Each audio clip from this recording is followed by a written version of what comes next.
Bom dia. Bom dia, gente. Tudo bem? Bom dia. Tudo. Então tá bom. Com a graça de Deus. É isso aí. André, tudo bem, querido? Thierry. Bom, Luiz.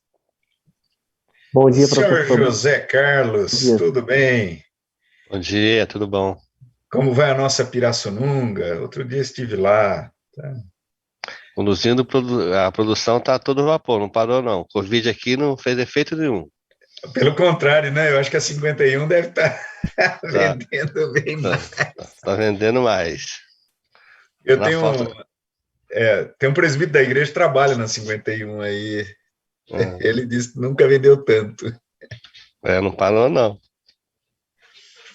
Rogério, bom dia, tudo bem? Bom dia, Luiz, eu professor. já tinha falado, não sei se você me ouviu, Luiz, mas eu falei bom dia para você, filho. Opa, ouvi sim, reverendo. Bom dia. Tá. Renato, bom dia, tudo jóia? Misael, tudo bem? Jefferson, Bom dia. tudo jóia? Grande Eduardo, tudo bem? Eduardo anda muito quieto ultimamente. Bom dia, pastor. Tá pensando no sermão viu? dele, preparando o Até sermão. demais. Acho que ele nem prega. Faz muito tempo que ele não prega, viu? Verdade? Olha só. Danilo, bom dia. Preguei domingo à noite. Legal, legal. Felipe, bom dia. Outro Bom que dia. muito quietinho ultimamente, o Felipe. Lucas Cruz. Bom dia. David, Bom dia, reverendo. Tudo bem? o homem que não dorme de noite.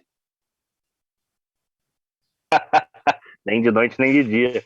Nem de noite, nem de dia. Tá ruim. Eu vivi isso com o meu mais novo. O meu mais novo, acho que demorou mais de 2 anos para conseguir dormir uma noite inteira, né? Então, era complicado. Sempre umas 2 ou 3 acordadas por noite. Assim, o máximo que ele conseguia embalar de um sono era 1 hora e pouco, direto, e acordava chorando, né? O meu mais velho dorme tão bem. Aí a O meu outra mais velho também. veio virada do avesso. Não dorme nada. O meu mais velho, desde dias de vida, ele dormia das 9 da noite às 6 da manhã. O sonho de toda mãe, né? De todo pai, né? Uma maravilha, o meu mais velho. O meu mais novo foi terrível. Daniel, bom dia, tudo bem? Bom dia, pastor, tudo bem? Gerson, Gel, bom dia. Bom dia, Guilherme Oliveira. Bom dia, Anderson. Bom dia, pastor. Bom dia, Hudson. Bom dia, tudo bom?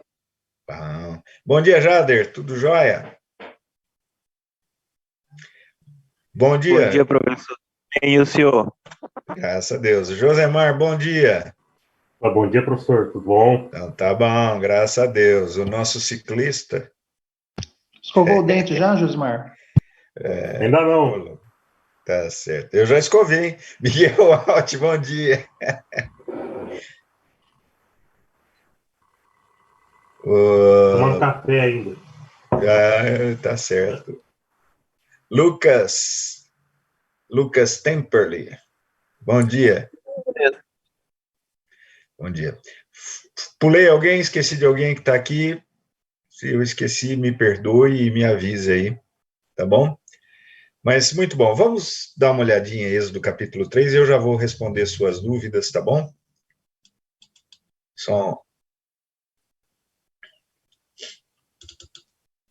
Êxodo capítulo 3 é o chamado de Moisés, e eu sou o cara dos projetos inacabados, né? Eu comecei a escrever um negócio sobre o arquétipo da vocação no reino de Deus.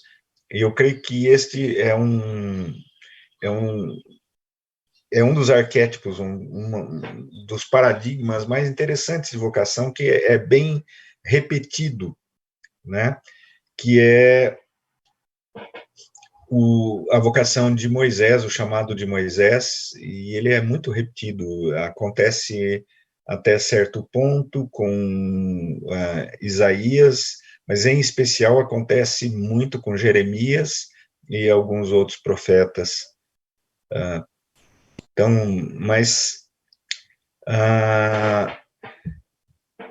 qual é o padrão, né? Moisés apacentava o rebanho de Jetro, seu sogro, sacerdote. Deixa eu tirar aqui, está bem na frente a carinha de vocês aqui só. Sacerdote de Midian. E levando o rebanho para o lado oeste do deserto, chegou a Horebe, o monte de Deus. Ali o anjo do Senhor lhe apareceu numa chama de fogo no meio de uma sarça. Moisés olhou e eis que a sarça estava em chamas, mas não se consumia. Então disse consigo mesmo: vou até lá para ver essa grande maravilha. Por que a sarça não se queima? Quando o Senhor viu que ele se aproximava para ver, Deus, do meio da sarça, o chamou e disse: Moisés, Moisés. Ele respondeu: eis-me aqui. Deus continuou: não se aproxime.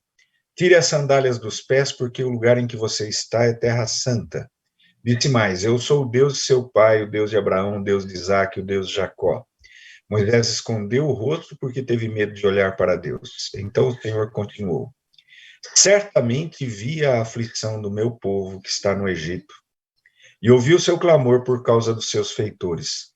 Conheço o sofrimento do meu povo, por isso desci a fim de livrá-lo das mãos dos egípcios, e para fazê-lo sair daquela terra e levá-lo para uma terra boa e ampla, terra que mana leite e mel, o lugar do cananeu, do eteu, do amorreu, do ferezeu, do heveu e do jebuseu.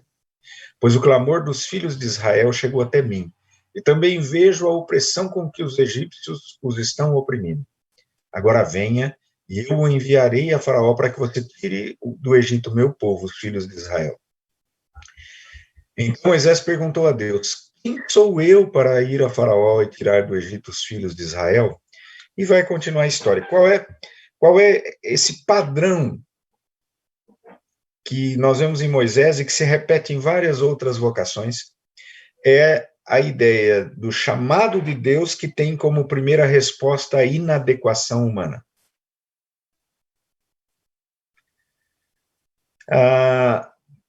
É muito interessante que grande parte das vezes em que Deus quer realizar a sua obra, ela encontra pessoas relutantes por algum motivo, gente que tem, entre aspas, alguma objeção. Não é uma objeção que ele apresenta, mas uma inadequação, na verdade. E isso é importante para a gente aprender uma coisa com respeito a nós, mas também com respeito àqueles a quem vamos liderar. Parece-me que sempre que nós, ou aqueles a quem lideramos, nos achamos muito adequados para a obra, talvez seja a maior causa de inadequação que exista. Não sei quantos leram ou assistiram, eu fiz ambos, né? Li, mas também assisti, os filmes saíram das Crônicas de Nárnia, infelizmente apenas 3, são filmes fantásticos. Meus meninos, desde pequeno, amavam os filmes, assim.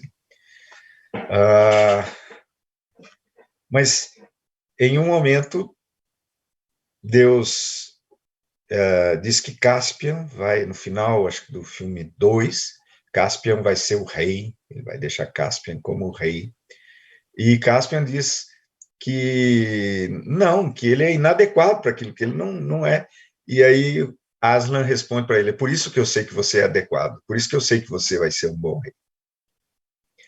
Esse senso de inadequação, embora seja algo que traga muita dificuldade, é algo necessário.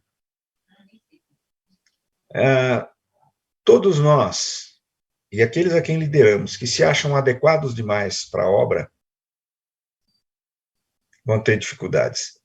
Talvez a minha maior dificuldade como pastor foi que eu me achava adequado demais para ser.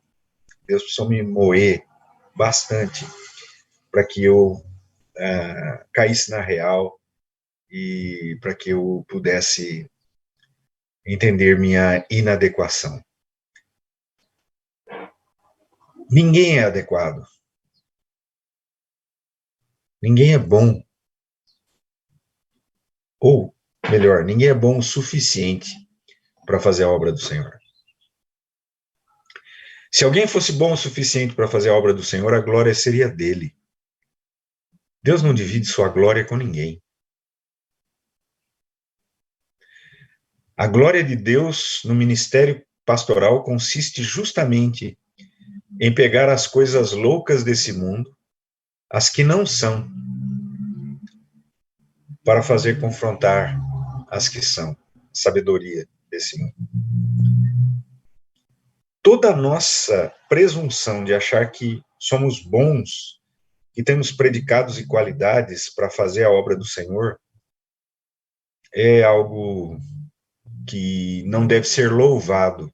Pelo mundo é louvado, mas diante de Deus não deve ser louvado. Pelo povo de Deus não deve ser louvado. Deus vai usar todos os predicados que temos? Claro que vai. Claro que Deus usou a experiência de Moisés no deserto, cuidando dos rebanhos de Jetro. Claro que Deus usou a experiência de Moisés no Egito, dentro da família dominante, como um líder dentro do Egito para depois. Claro que Deus usou. Deus vai nos usar com todas as nossas experiências, com tudo que temos, com talentos naturais que temos. Claro, claro, claro, claro.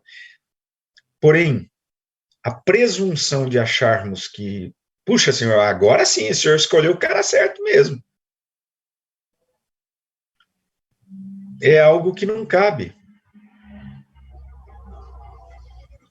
É algo que não dá. E eu quero avisar você, se você, como eu, se achava bom, você vai ser moído como eu fui, como sou. Deus vai mostrar para você. Eu comecei meu ministério nas grandes igrejas e termino numa pequena igreja. E não entendo isso como uma descida, mas pelo contrário, eu acho que nunca na minha vida eu tive um senso tão grande de Deus me usar,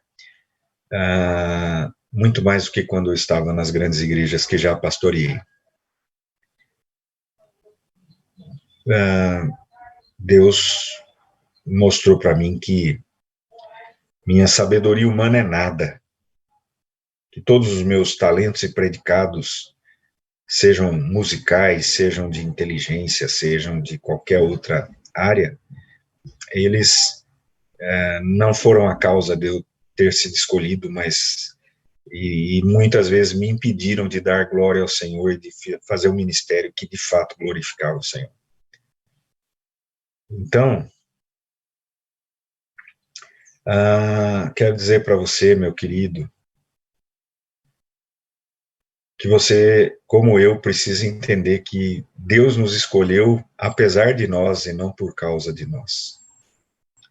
Deus nos chamou para o ministério apesar de nós e não por causa de nós. Apesar. Tem muito mais coisas que nos desqualificam do que coisas que nos qualificam. Porque senão o poder seria nosso e não de Deus. Se Deus não nos escolhesse, nós que somos os inadequados, então, não, a glória seria nossa, mas a glória é de Deus. Mas tem um segundo lado da questão, e não vou ler todo o texto que é longo, porque eu quero dar tempo para vocês apresentarem suas questões quanto ao trabalho que vocês estão fazendo, esse é o objetivo dessas aulas. Mas há um segundo lado, entretanto, é que quando Deus chama, a gente tem que obedecer apesar da nossa inadequação. Porque um outro extremo é tentarmos nos excusar, como Moisés tentou fazer, como Jeremias tentou fazer. Isaías não o fez. A sua inadequação era o povo. Ele disse, eu sou o povo pecador, não tem jeito, eu habito no meio do povo pecador e eu sou pecador, não tem jeito, estou lascado. Isaías não se excusou depois do chamado, ele, eis-me aqui, envia-me a mim. Moisés tentou de todas as formas, foi o mais insistente de todos. Foi apresentando objeção atrás de objeção para tentar sair. Até que finalmente não tinha mais objeção e ele falou, ó, manda qualquer outro menos eu. Manda qualquer outro menos eu. Usar o senso de inadequação para nos excusarmos, para tentarmos escapar do chamado.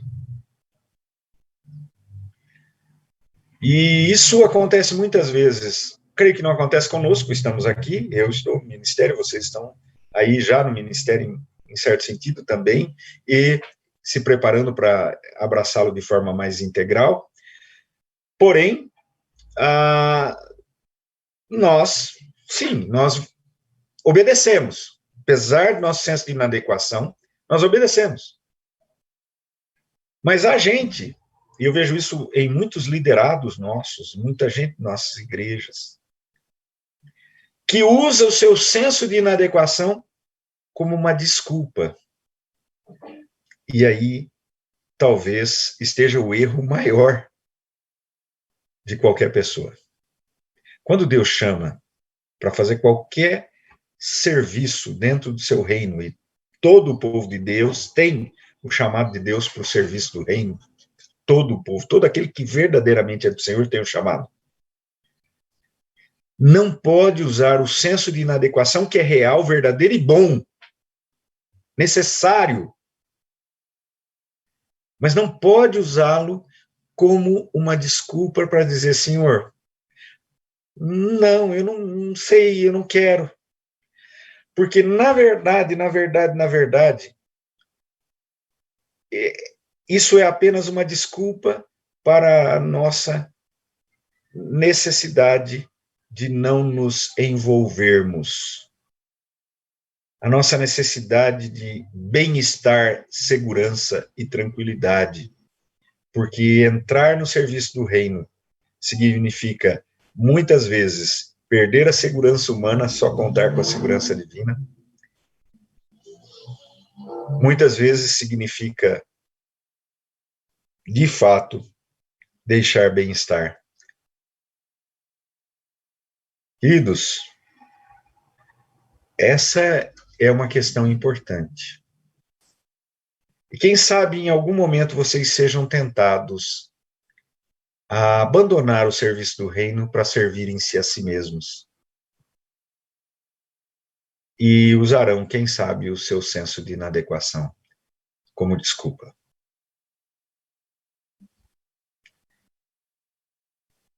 Eu confesso, eu não sou o melhor dos evangelistas.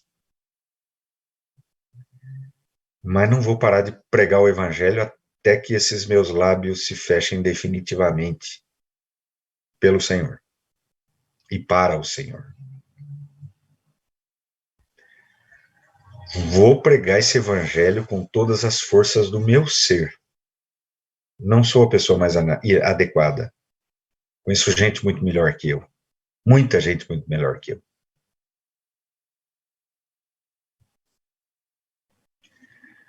Eu não posso usar o meu senso de inadequação necessário para que a glória seja de Deus. Tudo que eu consigo é porque Deus agiu. Eu não posso usar isso como uma desculpa para o chamado de Deus. Deus me chamou para pregar o evangelho, eu vou pregar o evangelho. Poderia ficar falando de filosofia, teria condições de discutir filosofia, mas Deus não me chamou para discutir filosofia, Deus me chamou para pregar o evangelho. Então, por favor, lembre-se, você como eu é um inadequado, mas Deus chamou. Obedeça. Obedeça. Vá fazer a obra para a qual Ele chamou você. No nosso caso, pregar o evangelho. Vá pregar o evangelho. Vá pregar o evangelho. Desde já. Que não saia de seus lábios o evangelho. Que o evangelho seja a presença constante na sua boca. Desde já. Não espere ser pastor, não. Desde já, pregue o evangelho. Pregue individualmente. Pregue em pequenos grupos. Pregue em grandes grupos. Pregue para governador do estado. Pregue para o lixeiro da rua. Pregue para o morador de rua miserável. Pregue. Pregue. Deus vai enviá-lo para setores específicos. Deus vai dar as oportunidades. Aproveite-as. Aproveite-as. Talvez você, como eu, tenha a chance rara que eu tive de ter um governador de estado sentado na minha mesa e eu poder pregar o evangelho para ele. Pregue. Mas talvez você vá para a região mais miserável da cidade e vá falar do evangelho, ou vá para uma prisão e eu vá falar do evangelho. Eu já fiz as duas coisas. Aliás, nas regiões miseráveis faço sempre, na prisão poucas vezes. Vá e pregue. Não importa quem. Sentou diante de você, meu amigo, prega o evangelho. A pessoa não conhece Jesus? Prega o evangelho. Domingo tem oportunidade de pregar? Pregue o evangelho.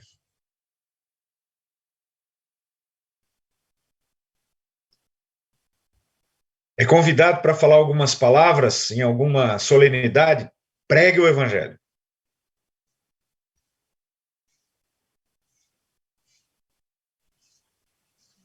Não use o seu senso de inadequação para se furtar a fazer aquilo que Deus chamou você para fazer. Que Deus nos abençoe e que nós possamos, de fato, inadequados como somos, possamos, de fato, não nos excusar. Jamais, porque somos indesculpáveis se o fizermos. Jamais nos excusarmos de pregar o evangelho. Tá bom? É isso aí. Gente, estou à disposição de vocês. A partir da semana que vem tem matéria nova, tá? Análise literária. E além de dar os princípios gerais da análise literária, eu vou, em pelo menos 2 semanas, fazer isso, princípios gerais, e tentar analisar biblicamente na devocional e na aula dois tipos. Então, os princípios gerais, a aula de princípios gerais será dada gravada, e a aplicação em 2 semanas de 2 tipos diferentes de literatura, a narrativa e a texto legal, que são os 2 grandes componentes do Pentateuco, a narrativa e os textos legais, né? Os mandamentos e as ordens do Senhor, os textos legais. Então, aí será na devocional com a continuidade. Então, as 2 próximas aulas, síncronas, nesse horário da segunda, na aula da semana que vem. Então, será gravada a aula dos princípios gerais da análise literária, e depois a aplicação na narrativa será dada na segunda-feira que vem, e depois nos textos legais na outra segunda-feira. Tá bom? Esses são os nossos próximos passos. Mas hoje ainda dúvidas quanto à primeira parte da exegese, a parte mais textual, gramatical, e parte em que a gente mexe um pouco mais com o texto, e uma leitura chamada sincrônica, e depois a gente vai trabalhar mais a leitura diacrônica, que é essa análise literária, retórica, contextual, etc, etc. Tá bom? Então, dúvidas? Ou então, como a Andrea fez a semana passada, né, uma coisa interessante, quem sabe um achado interessante que possa até auxiliar seus colegas que estão trabalhando aí no texto bíblico.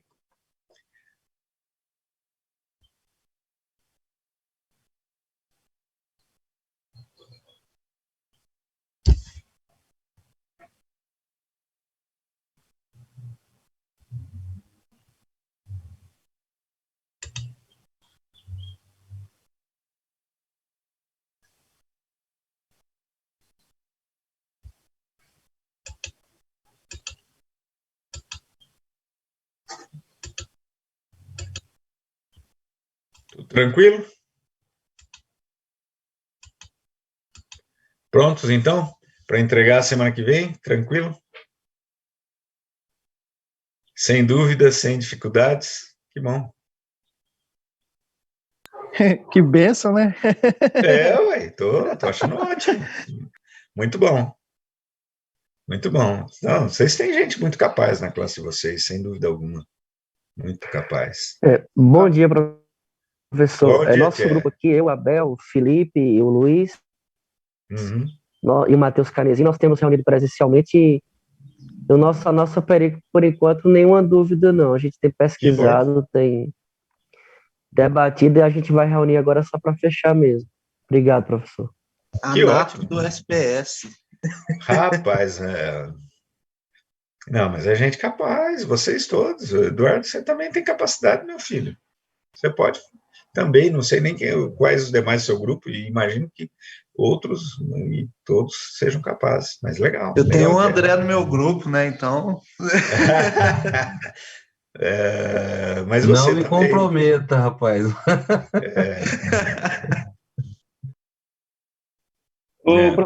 Professor, nosso também, a gente tem se reunido a cada 3 dias e o Renato já conversou com o senhor aí. Sim, eu já respondi várias vezes a algumas dúvidas. A gente tem centralizado nele as dúvidas para ficar melhor a comunicação. Eu, Renato, o Jefferson e o David. Obrigado. Legal. Não, tranquilo. Sempre que vocês... Qualquer grupo, não é só eles. Qualquer grupo que tenha entrado em contato, eu tenho tentado responder e satisfazer as dúvidas antes da aula. Esse é um momento a mais, né, que eu coloco aqui na aula para essa situação. Professor. Pois não, Guilherme. É mais uma dúvida minha, não sei se eu posso colocar como do grupo todo, a respeito do aparato crítico. Pois não. No nossa perícope são três. Qual é a perícope? Deixa eu abrir lá, aí a gente conversa com mais propriedade. Qual é a perícope? Êxodo 33. Espera só um minutinho. Êxodo? Isso. Tá. 33. Deixa eu pegar aqui, para não falar besteira.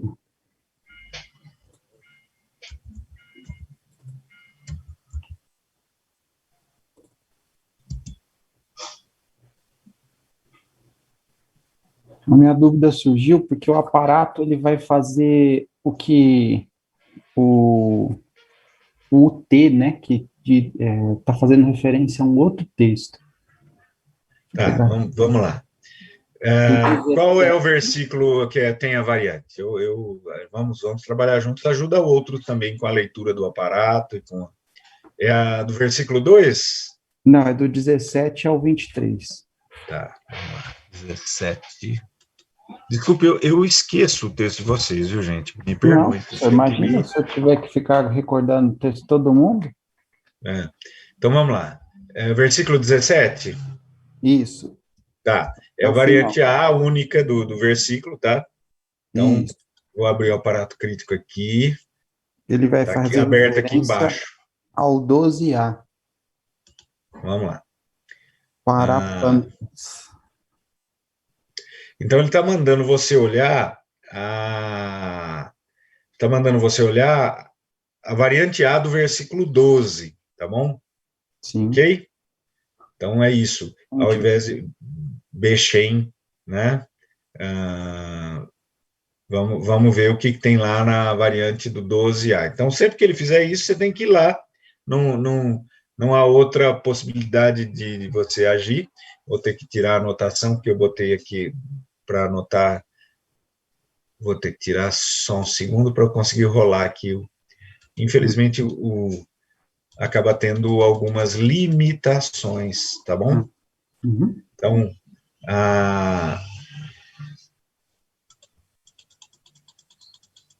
o 12A segundo o texto da Septuaginta, né? Então, veja, o que acontece? Onde está a mesma expressão do 17, Bechem, tá bom? No nome, em nome, na verdade, não é no nome, em nome. conhece-te pelo nome, né? Ele é um bet instrumental. Eu te conheço pelo nome.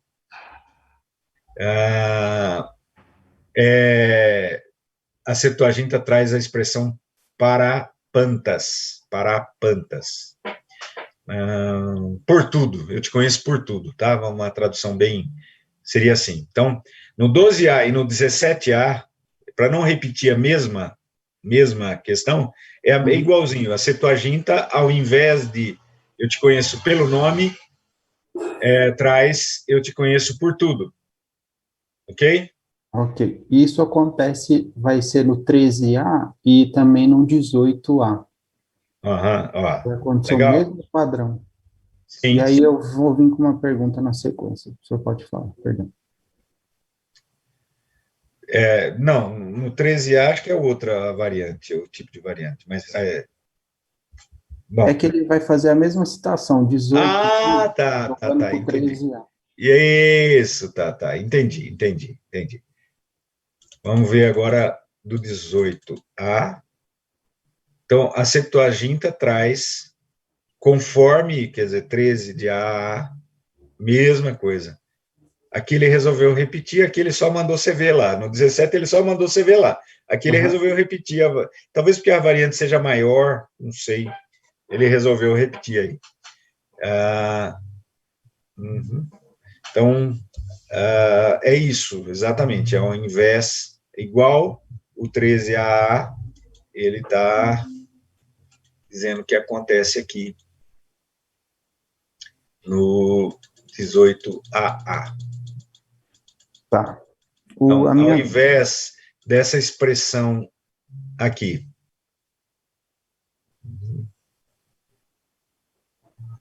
vai daqui. Então, ao invés de ter o ponto final aqui e ter essa expressão vai Omer, continua daqui até aqui. Entendi. Tá? Continua daqui até aqui com essa expressão, infanizo moa celton.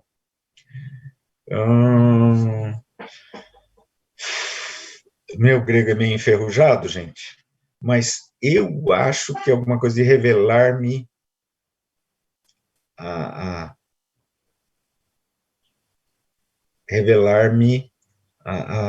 a si mesmo, um Celton, a ideia de uma autorrevelação. Eu acho, pelo meu grego é enferrujadinho, sem dicionário grego para mim é difícil de ler, tá?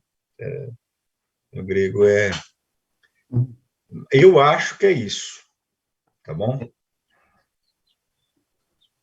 Diante desses apontamentos, qual que é a chance dessa perícope estar recortada errado e a gente ter que, porque existe o mesmo padrão literário, a gente ampliar a nossa perícope até o 13, se eu não me engano? Bom,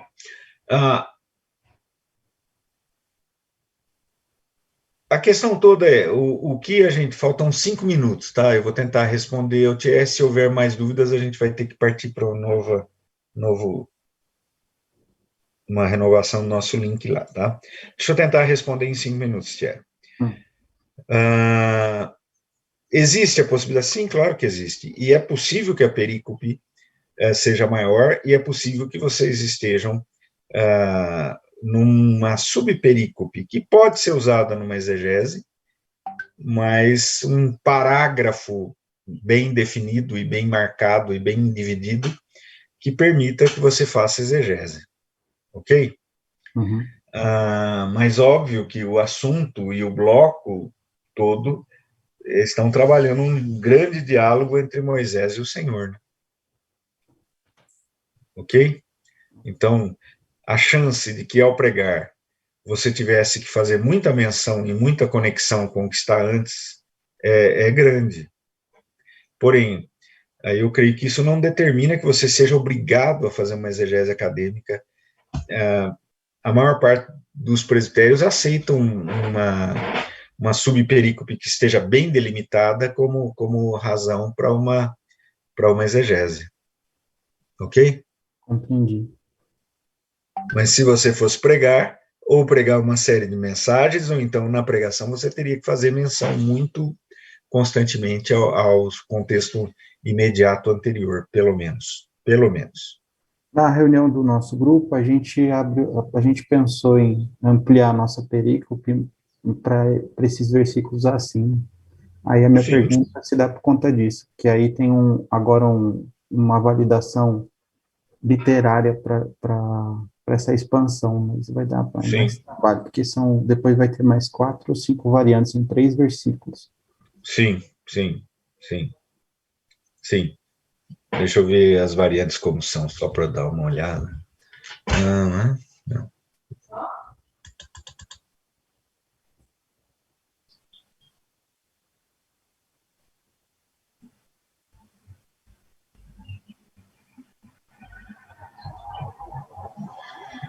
Aqui a grande divergência mesmo vem sempre da Septuaginta, né? Em todo esse trecho aqui, algumas vezes apoiada pela Siríaca, que é dependente da Septuaginta.